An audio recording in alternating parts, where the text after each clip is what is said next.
Tony चिड़िया की कहानी। बरगद के पेड़ पर टोनी चिड़िया अपने पूरे परिवार के साथ में रहती थी। उसका परिवार बहुत बड़ा था।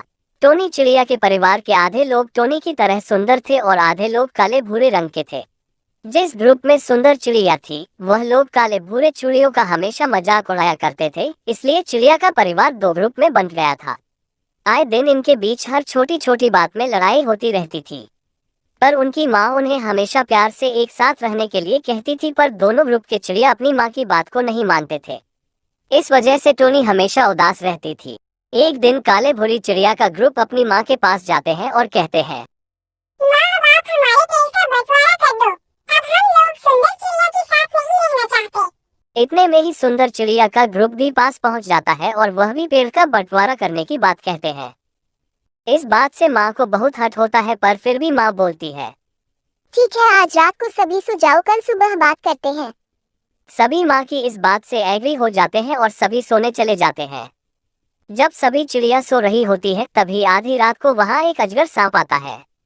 माँ बंटवारे वाली बात से बहुत दुखी थी, इसलिए उसे नींद नहीं आ रही थी। वह कुछ सोचते हुए डाल पर बैठी हुई होती है, तभी उसे सूखे पत्तों की आवाज आती है और वह अपने घर से बाहर देखती है। माँ घर से बाहर पेड़ पर लिपटे हुए सांप को देखकर बहुत घबरा जाती है और अपने सभी बच्चों को उठाकर उन्हें सांप के बारे में बताती है। पहले तो सभी बच्चे बहुत डर जाते हैं, पर माँ उन्हें समझाती है कि बच्चों, कुछ भी हो जाए, आज हमें मिलकर इस परेशानी का सामना करना है। आज तुम लोगों को आपस में नहीं लड़ना है। अब वह सांप बहुत ही पास आ चुका होता है। तभी माँ के कहने पर सारे बच्चे एक साथ सांप के ऊपर हमला बोल देते हैं। सभी बच्चे सांप को अपनी चोंच और पंजे से नोचने लगते हैं। सांप ने इस हमले के बारे में कभी भी नहीं सोचा होता है और घबरा कर वहां से भाग जाता है। सभी चिड़िया बहुत खुश हो जाते हैं और एक दूसरे को गले लगाते हैं। ये देखकर माँ भी बहुत खुश हो जाती है।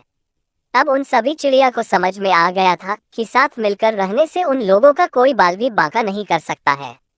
कहानी से शिक्षा तो देखा बच्चों आपने कैसे चिड़िया के छोटे छोटे बच्चों ने एक साथ मिलकर एक बड़े से सांप को भगा दिया। ठीक ऐसे ही अगर हम भी अपने भाई बहन मम्मी पापा के साथ में मिलकर रहेंगे तो कोई भी हमारा कुछ नहीं बिगाड़ सकता है। इसे ही कहते हैं एकता की शक्ति।